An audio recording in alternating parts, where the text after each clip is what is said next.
বসে আমার কি ভেবেছে আমি অন্য কেউ? বিরক্ত করছো তুমি, আমাকে একটু ঘুমাতে দিও। আমি তোমাকে ঘুমাতে দিব যদি তুমি আমাকে রেসে হারাতে পারো, তাহলে এই বন তোমার। ও, রেসে হারাতে হবে। কি ভয় পেয়ে গেছো? তাহলে কালকে সকালে রেসে যাবে। তুমি বলতে আসো। এখন না তো তো অনেক দূরে, একটু ঘুমাই।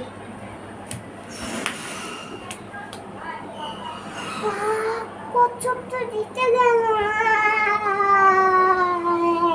এই শিক্ষণীয় ভিডিওটিতে তোমরা কি শিখলে?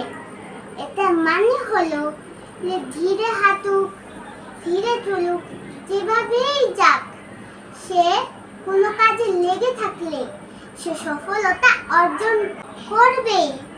তো বন্ধুরা, আরো নতুন নতুন ভিডিও পেতে চাইলে ভিডিওটিতে লাইক সাবস্ক্রাইব করে আমাদের পাশে থাকুন। বাই।